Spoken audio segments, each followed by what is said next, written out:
Attention, migrants. The episode you are about to watch has photosensitive obstruction with the host's medicated glasses. An error we could not correct pre and post editing. Please bear with us. We promise this will never happen again. Attention, migrants. Attention, migrants. Welcome to MigrationGist, your Migration Gist. Listen, I'm overwhelmed at this third episode, not because I'm tired of bringing out content for you people, my dear fellow lovely migrants, but the overwhelming support that many of you have shown me since my first season, my second season, and now this is our third. Listen, words are never enough to express how grateful I feel for this support. Thank you guys so much. You don't need to look farther to get information like no other. There's no need to bother, no need to bother, 'cause we have the answer. No worries, no doubt, what's migration's all.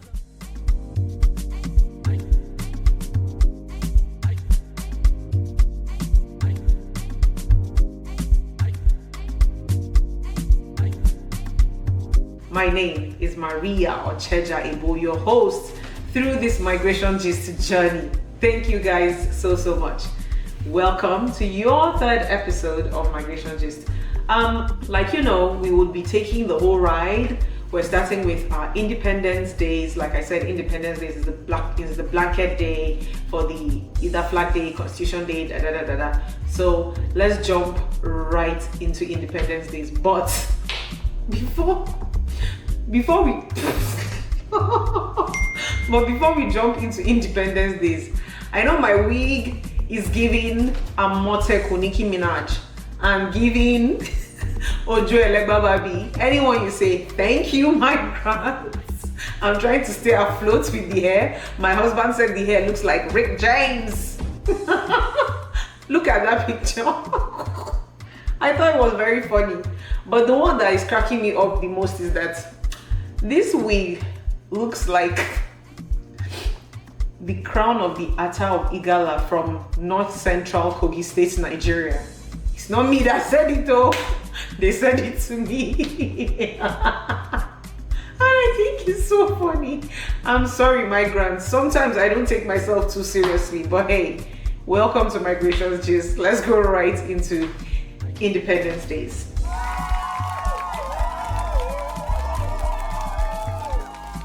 So, for our very first Independence Day, we have Paraguay from the 15th of May, celebrating Independence Day on the 14th and the 15th of May. So it's observed May 15th and May 14th is celebrated as Flag Day. So it is a double celebration for our Paraguay migrants. Did I say Paraguay? Migrants. I know, right? The first time I saw it just looks like something that should be saying Paraguay because of the Y, but it's Paraguay. So Paraguay. Sorry, yeah, struggling with the pronunciation, but look at the pronunciation on the flag. That's it. So it's a double celebration for Paraguay. Independence Day 14th. Flag Day, is 14th. Independence Day is 15th. So happy Independence Day and happy Flag Day, Paraguay. The next one is Norway, celebrating Constitution Day, May 17th. Norway, I do wish you a very happy Constitution Day. Growing up, the only things I knew about Paraguay and Norway were football. Like for those of us that grew up in Nigeria or countries of West Africa, you know that football, what is referred to as soccer, S-O-C-C-E-R, in American parlance, were two different things. So those were the things I knew about those two countries. Then the third one, mon Dieu, j'ai beaucoup de Camerounais. Joyeux de l'unification de l'État Cameroun. I have a lot of friends from Cameroon, and on the 20th of May, Cameroon is celebrating State Unification Day, 20th of May. Now, let's go to the one this one country, of course, I've never heard of, just like Marshall Islands, like I said in episode 1. I've never heard of, Marshall Islands, like before my whole research and everything. Now, let's go to this country. It's called Timor-Leste. It's spelled Timor-Leste. The first time I saw this, I was like, Timor-Leste. But according to Google, it's Timor-Leste. They're celebrating Restoration of Independence Day, May the 20th, and then the proclamation of Independence Day is later in the year in November. I spoke to someone and she told me, because Timor-Leste is a country in Southeast Asia, and she told me that they call it the Restoration of Independence Day, like they say the full thing, not just Happy Independence Day. So Happy Restoration of Independence Day to Timor-Leste. Now, for those of you that are as curious as me and would definitely like to know more, let me tell you a few things that I found interesting about Timor-Leste. Its capital is just a 4-letter word, Dili, Dili. I thought that was interesting. Timor-Leste is officially known as the Democratic Republic of Timor-Leste. Is located in Southeast Asia on the southernmost edge of the Indonesian archipelago, northwest of Australia. Dili, like we said, is the capital. Background: the island of Timor-Leste was actively involved in Southeast Asia trading networks for centuries, and by the 14th century it exported sandalwood, slaves, honey, and wax. Biodiversity. The waters around Timor-Leste are home to some of the world's most biodiverse waters, including 600 reef-building corals, over 2,000 species of reef fish, and 6 of the world's 7 marine turtle species. For culture, Timor-Leste's culture blends traditional Timorese, Portuguese, Chinese, and Indonesian influences, which can be seen in the country's architecture, cuisine, clothing, and art. The people, and I'm not paraphrasing, this was how I saw it, and I'm telling you people how I saw it. Some say that Timorese people are friendly and hospitable. Now, it's not everybody, some they say. The Timorese are actually multilingual. They speak Teton and Portuguese as their official languages, and many other languages are spoken as well. With its economy, we're made to understand that Timor-Leste's economy largely depends on oil reserves in the Timor Sea, which accounts for 80% of the country's GDP. These funds have helped to invest in infrastructure and core services, especially roads and electricity. Nigeria, see your mates. Country that nobody even knows the name. Just saying. Just kidding, you know me. Okay, now that we've wished our countries their happy Independence Days, Constitution Days, and Flag Days, let's go on to the main gist for today. As you can see, I brought my gist loaded. Let's go.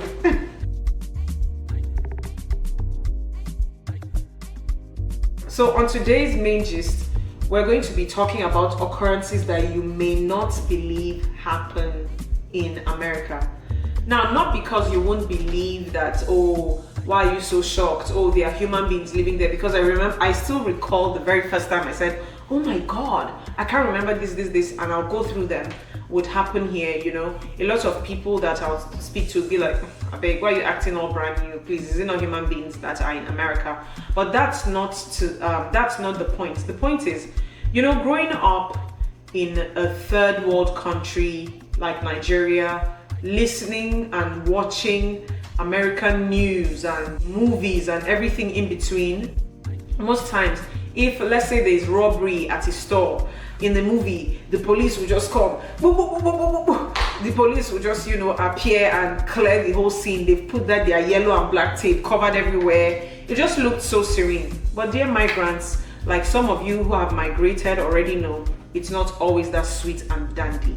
So, migrants, these are the occurrences that you may not believe. If you were as gullible as I was, who always saw at the time America in the image of utopian perfection, welcome again to MigrationGist, because these are the occurrences that you will not believe happen in America. So I'll go through the list. The very first list I recall is life stealing. And I say life stealing because if you are coming here for greener pastures and you know when you were coming, in your mind, you didn't really say it out because you thought it was outrageously outrageous. You thought that one day you'll be walking on the road, then one bundle of $10,000 will just be there. Then you now pick it and you now become rich. Sorry, it don't happen like that. But okay, number one, life stealing. And I worded it that way, life stealing, because I remember the first time we were going somewhere. We're going to a place to watch a show, you know, one of these things, like a medieval show. And we took the train. We just wanted to do the whole experience instead of driving or whatever, because we're like, oh, we'll go here, let's walk, let's add 2 steps, you know, feeling feet. That's how we're on this train station. And then this guy, I don't know where he came from. And yes, so on that, before I go into this, sorry, I'm digressing, but on that train station, there was this, and please, I'm so sorry, this is not to make jest of anybody, it's just to really tell you migrants how gullible I was at the time, and I'm very, very sure that a lot of people were just as gullible as me. So we're on the train station, and then there's this guy that I'll never forget it, and this was how he asked it. He's like, I was with my husband, and he's like, sir, can you give me $2.50? As in, he was sure he wanted, you know when you're asking somebody for something and you know that this thing, you need it. The guy was like, sir, can you give me $2.50? And then Tony's like, sorry, I don't have cash on me. And he really did it. So the guy turned to me, ma'am, can you give me $2.50? And I'm like, so me, that time now, I came with my Abuja accent. I'm sorry, sir, I don't have, you know. We just waved him and he left us. Before we knew what was happening, this man that demanded this $2.50, of course we knew that. And just to put this in the way, if you go to European countries, their trains and buses are for normal, like everybody, right? It's normal people, they pay. But in America, trains and buses are for homeless people. No wonder car insurance is very high, but hey, we're not talking about that today. So this guy, there was a cop with us in the train, and the cop, for those of you that used to watch The Simpsons, so there's this cop in The Simpsons that is always eating donuts. I kid you not, I'm very sorry, please, I'm not shaming anybody, but the rotundness of that cop's belly was just like that guy that used to eat donuts from The Simpsons. And we're on the bus, and the next thing, this guy that was demanding $2.50 snatched the cop's phone. Like, I think the guy, it was either his phone and his gun. I know he took something from him. And of course, if you have a stomach, a belly like that, and you're in that type of service as a cop or as an army or whatever, a member of the army or whatever force you're in, you know that you can't run as fast as somebody that is homeless and is in need of something, life or death, you know.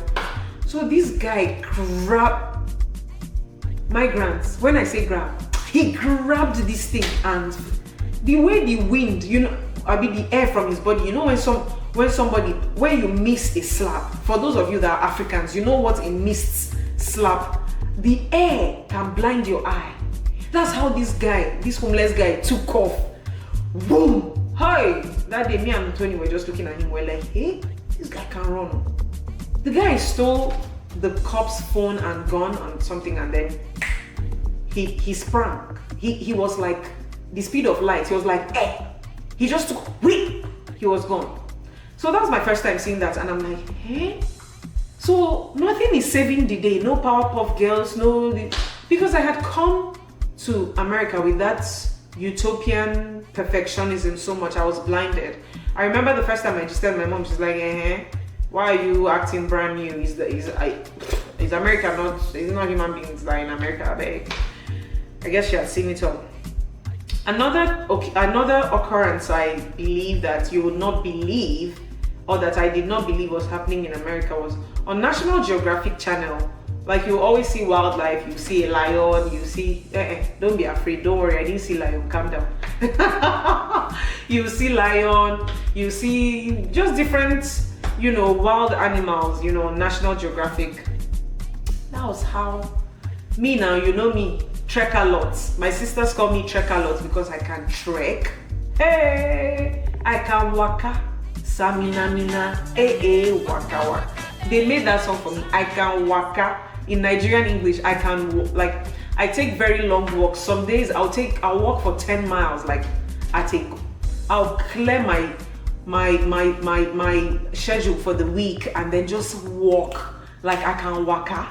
Waka in Nigerian English means like to walk, like very well. Not work, but walk. W-A-L-K. So one time I was walking, I was on my Moses trek, my endurance trek, and I saw a coyote. I've never really Googled the British tonation of coyote. Would it be coyote? I don't know. But yeah, so I saw a coyote. And when I saw that animal, everybody was, they were, please, apologies, my dear white Caucasian friends, but migrants. When some people saw it, they were of that race, and there were a lot of African Americans who were like, oh my God, because we were taking a walk in a nature park, right? And when some people saw it, they were like, oh my God, it's so cute. Oh my God, look at the nose. Oh. I said, look at what nose. I beg. I turned back and I started going. And then I was walking with one of my neighbors, I think at the time, and the neighbor was like, no, don't go. Oh my God, it's so sweet. Oh, I said, it will be sweet until he bites you. I said it will be sweet until they will come and take you to hospital. Then they'll now ask me, what was I doing there? What will I tell my God? So I beg. That was one occurrence I didn't believe. Like, another time I saw an armadillo. I don't think an armadillo is, deadly. I don't know, because I'm not into animals at all. I don't know. So I'm like, oh, please, what's happening in this nature park? I never go there to walk. I just go to a normal park to take my walks. But then that was another occurrence I did not believe. Some people have told me, like a raccoon will be paying them visits to their house. Something, just weird animals will be showing up.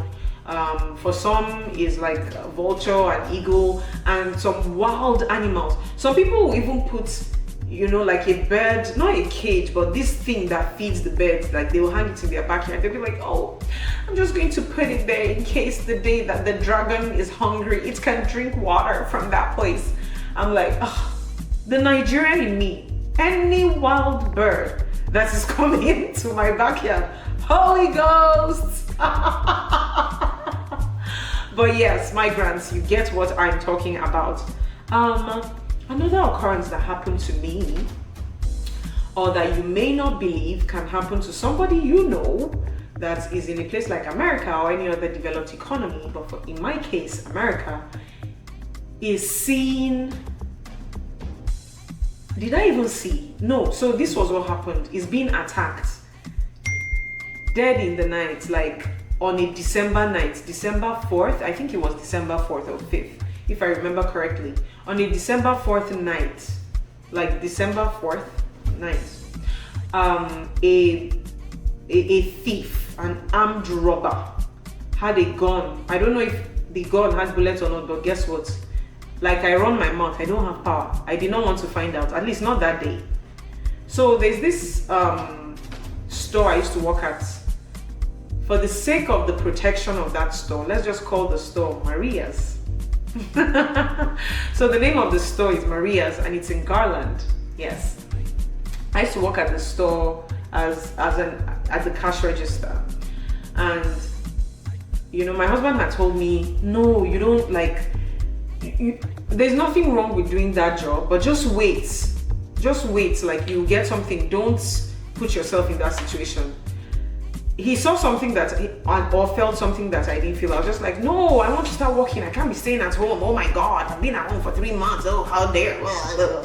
And for some of you that know me, you know that like I can get overtly ambitious sometimes. I like to push. Can be a good thing, but in this story, probably not. So I was at that store, and I was on the night shift, and I was supposed to close. So I had gone, and then I was in the store, and you know, if for any of you that have worked with cash registers, you know that you close the cash register, you take the money or some money, blah blah blah, you go and put it where you're supposed to put it. It's like a bank or something within Maria's. So I want to believe that the thief, the armed robber, had seen me counting or closing that night, because you know sometimes when you're in all those stores, all those type stores, they'll be saying, hey, we close in the next da da da da da, so please, all customers, please start rounding your purchases. You know, we'll be making announcements, and then the people at the cash registers will be counting cash. You know, you know the drill. Next thing, I had closed for the night, and I was going home, and at that time I had not gotten my license, my driver's license, so I had not started driving.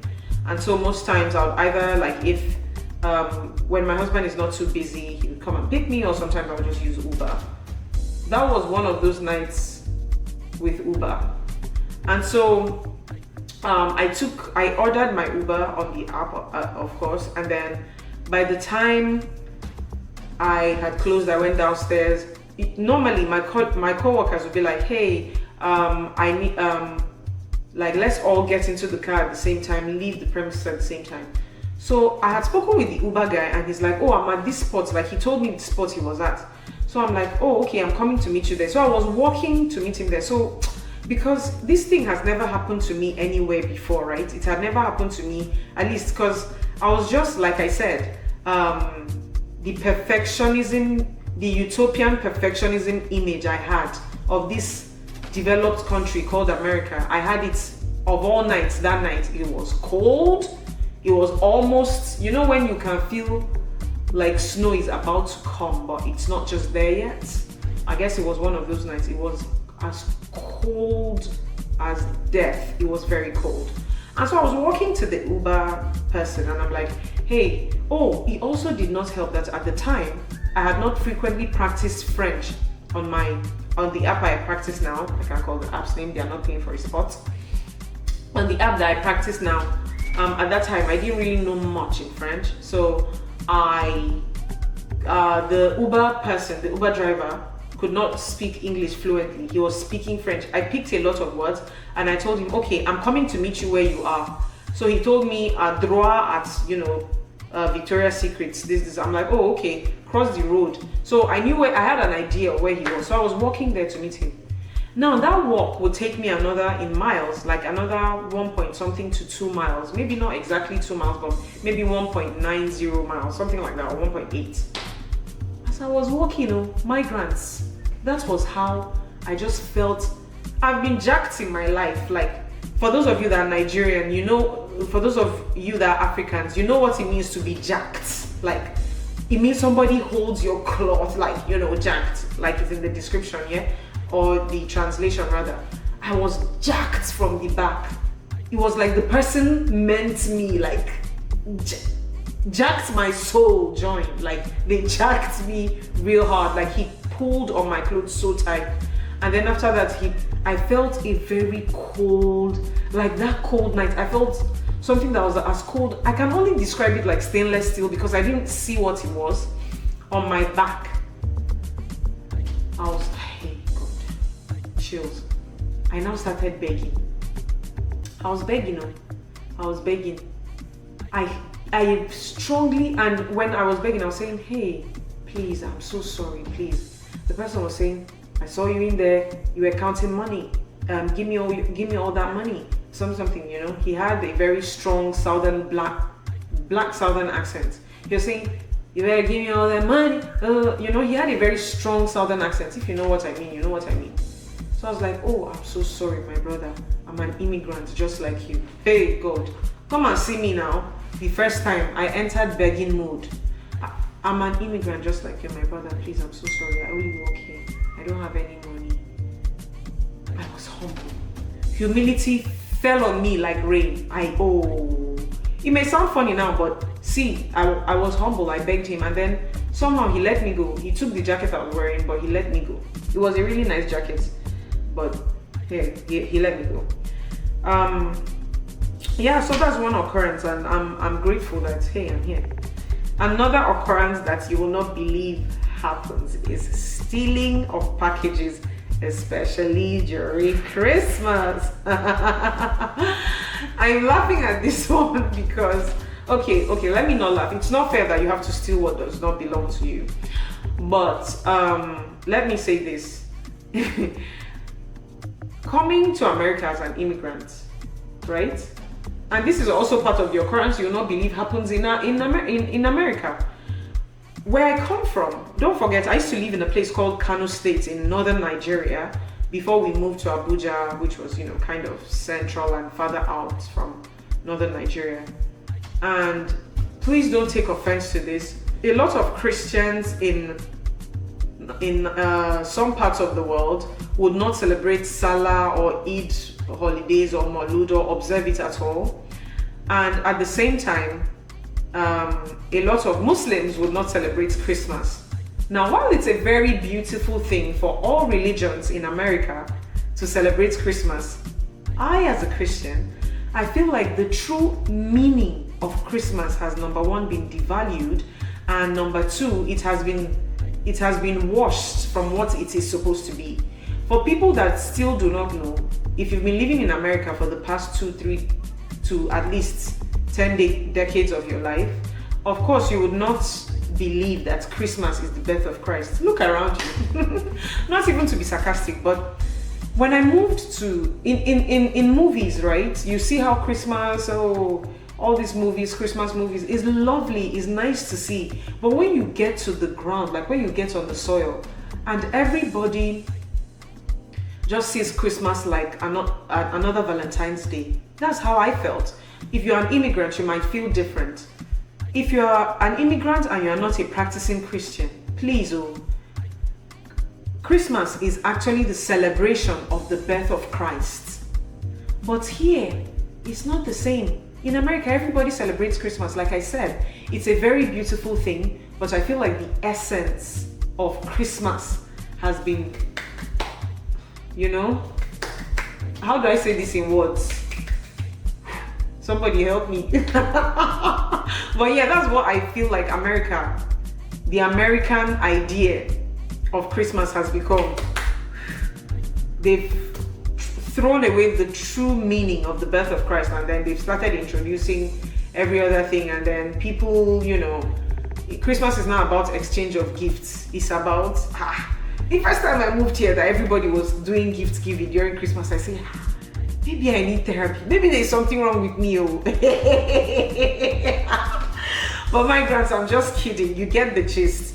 The true meaning of Christmas most times has been withdrawn, it's no longer what it used to be. Some people, and social media has also been banking on this as well. And please, when I see it, I love it. See, I'm here talking on MigrationGist, but when I see it, sometimes I'll even do like screen grab or whatever, put it on my own story. Ding, ding, ding, ding. It's beginning to look a lot. I do all those things, but at the same time, the essence of Christmas has been withdrawn.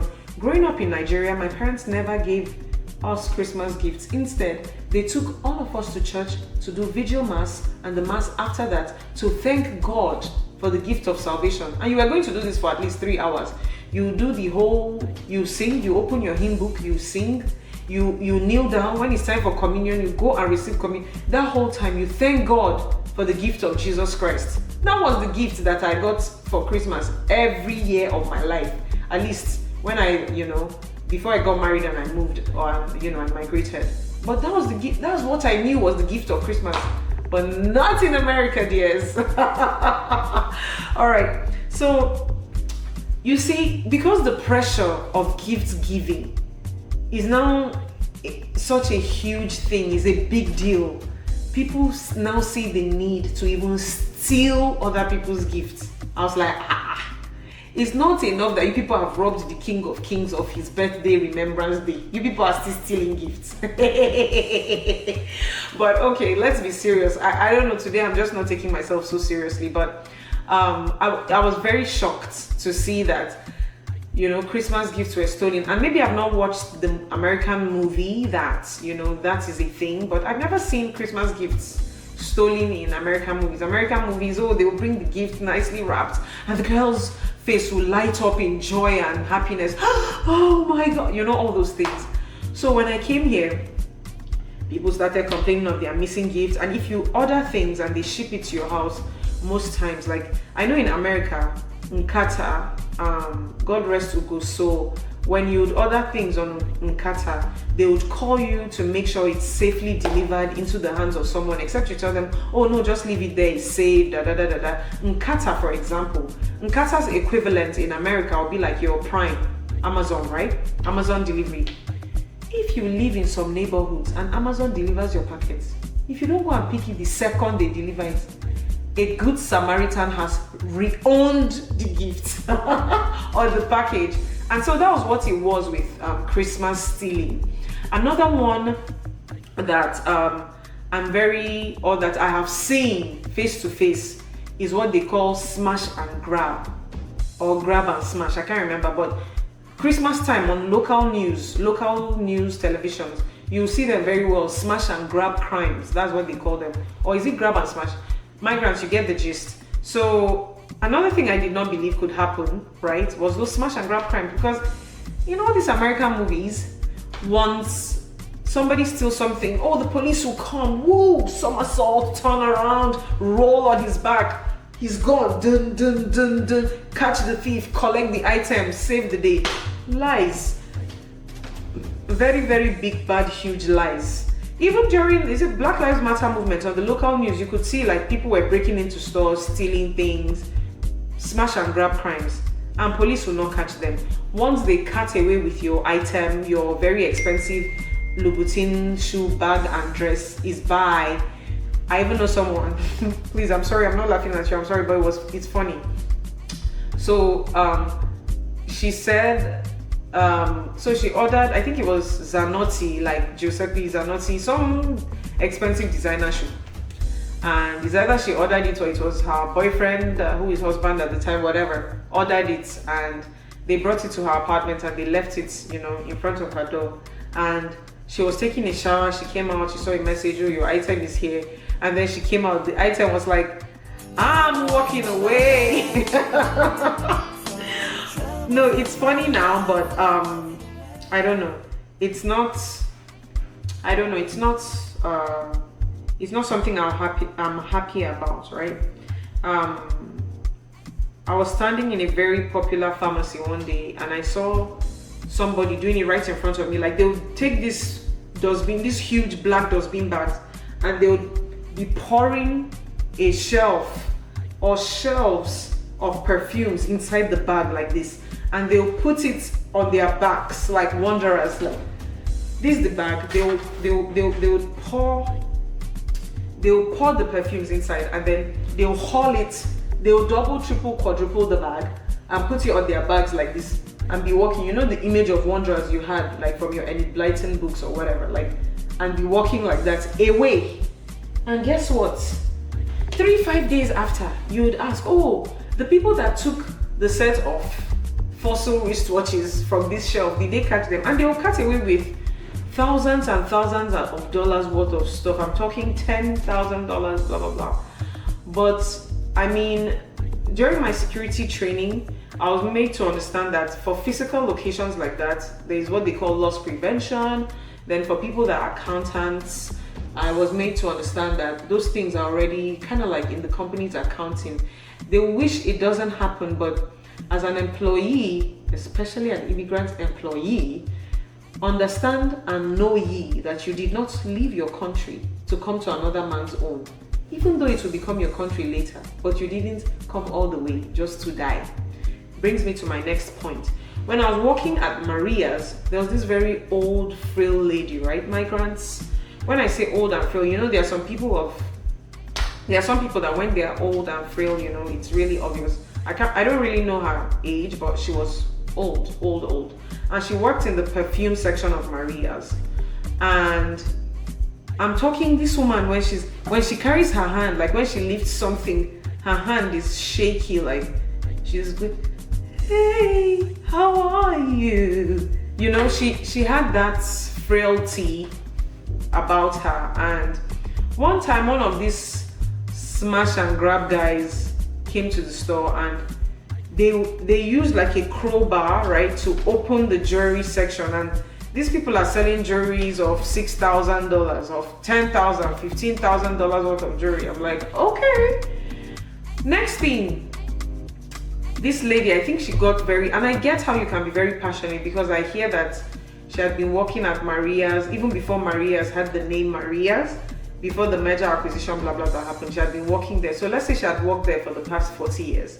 So I understand how you can be that passionate about, you know, something like that. I get it. Trust me, I get your passion. I understand. But my passion, I can never exude it like that. And how did she exude her own passion? When people were taking more passion, when people were taking or stealing, you know, what they were stealing, I think she got very passionate and she grabbed one of the thieves by the hand. Now, these are people that are under the influence of cocaine, alcohol, name it. Their soul is devil stained with any of those things, like dampened and dripping. And that's the person I want to go and stop. What's my business?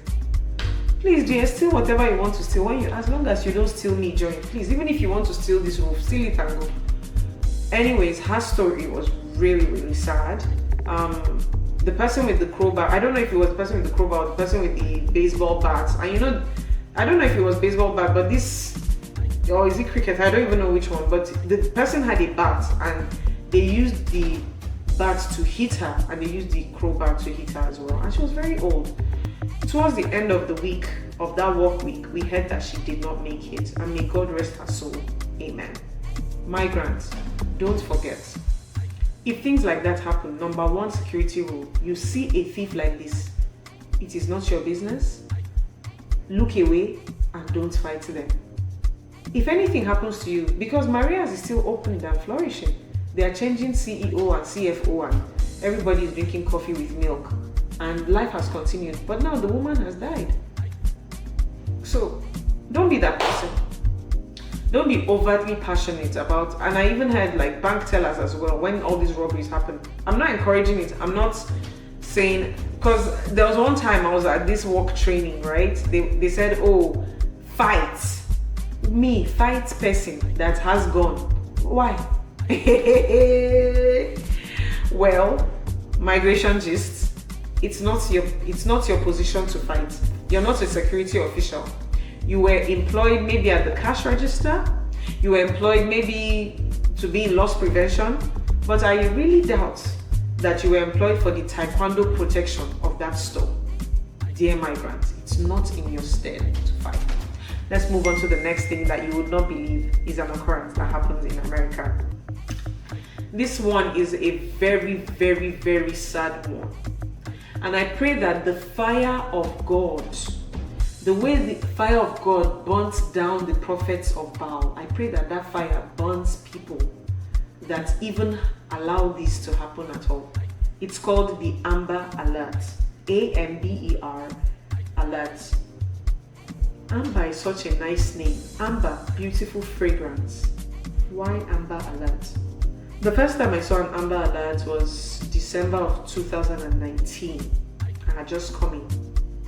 I came in like this week. The next week I saw an Amber Alert. And that Amber Alert, the noise it makes,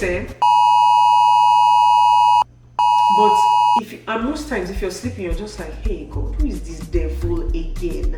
Why is this devil stealing these children? So an Amber Alert, is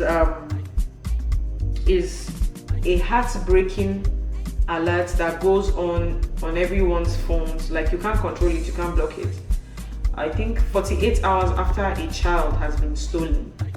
Most times it's children of very single digit ages, like 6-year-olds, 5-year-olds, I mean, I've seen 11, 10, 13, 14 years old, yeah. But it's stealing or kidnapping, or I'll call it kidnapping of children. Their parents don't know where they are, and when they report it, when I did my research, an Amber Alert does not go on. Is it on or off? It doesn't go off until 48 hours after that has been done. Now, if you're from a developed economy, from a third world country or an underdeveloped economy, God forgive me, like if your child, or when children are stolen, there's nothing like Amber Alerts. It's even these days that social media is helping us, that you see things like, oh, so and so last seen so and so place, oh please, if you see any, oh say a prayer. It's even now that social media. Nigeria, there's nothing like Amber Alerts. If your child is missing, your child is missing, be that, because Nigeria is a sorry ass country. God please forgive me. And so I also heard, allegedly, okay, and the 48 hours that the Amber Alert goes off, allegedly, is what I heard. I don't know it for a fact. What I saw when I was researching, allegedly, is that it goes off 48 hours after. Additionally, I heard, it's hearsay, of course I don't know, that a lot of those kids that are stolen, many of them are trafficked. Sometimes when they see some of those kids, they find their bodies in God-forsaken places. They do autopsies on them. Those kids have already been raped or just bodies mutilated, just stupid things. And I really pray to this end that the fire of God, not the fire of a pit, no, that the fire of God, the wrath of God will consume people that steal children. I pray it with my whole soul. Amen. These, my dear migrants, are occurrences that you will not believe happen in God's own country, the United States of America. What is your story? Yes, comment in my comment section below. Please, I can go on my knees. Please subscribe, please. I didn't know I'll be doing this, but please, I beg you, please subscribe. Let's get those numbers up, please. So what has been your story? Write them in the comment section. What was the first thing that when you came from your country, when you came from wait, let me pronounce it well. When you came from Timor-Leste, or when you came from Cameroon to America, or you came from Paraguay, or you came from Norway, when you saw these things happening in America, you were like, oh my God, America? What were those things, dear immigrant, that you saw and you're like, oh my God, I cannot believe that this thing is happening here? Comment in the comment section below. We can continue the discussion on all my social media channels. I'm available on Apple Podcasts, Facebook, Instagram, on TikTok, on X, now formerly known as Twitter, and of course on YouTube. I'm right here. Comment below, please. Let's keep the conversations going. And for those of you, my intending or pretending migrants, what are the things that you've heard that you're like, God forbid, it can never be me. I'm not going to that country. Let's comment below on occurrences on season 1, episode 3 that you would not believe happened in America. Migrants, do not forget our APOS, which is the scholarship game show for the MigrationGist entity. Make sure that you tell somebody, you not only subscribe, but you tell somebody about that show. And for that show, right now we have capped the money price at $500. If you know anyone that would like to collaborate with us or would like to partner with us, let's move that $500, because $500 can help somebody. It can help an immigrant student. It can help someone. So if you know any entity that would love to partner with us, please let them send us messages on our email. It's here, infomigist@centalolollc.com. Again, it's infomigist@centalolollc.com. Please do not forget. Your comments will mean a lot to me. I sincerely, between me, you, God, and the angels, I really love the fact that you guys call me with your compliments, your comments, and you send them to me on direct messages like WhatsApp, inbox. I love them, but they would actually be more effective and act more as feedback if you leave them here. Trust me, I've had good compliments and good comments, of course, but whether the comments are good, bad, ugly, great, dandy, sweet, interesting, sour, whatever the compliment is, the comment, sorry, please leave them down here in our comment section. And please don't forget to subscribe. Your subscription will definitely mean the world. We can get these numbers up, and do not forget about APOS, the game show, $500 at stake. Partnerships, sponsorships, please send me a message, info@myGist@centalulullc.com, and I am more than happy to work with us, with you, so that the next migrants can get something towards their education. Thank you again for joining me. It is my commitment, a vow that I have made to make sure that you, my migrants, relocate to the change that you deserve. Thank you so much for joining me again this half hour. I hope it was half hour. My wig and I are wishing you a very fruitful weekend. Thank you for joining me. It's been MigrationGist. Bye-bye. You don't need to look farther to get information like no other. There's no need to bother, no need to bother.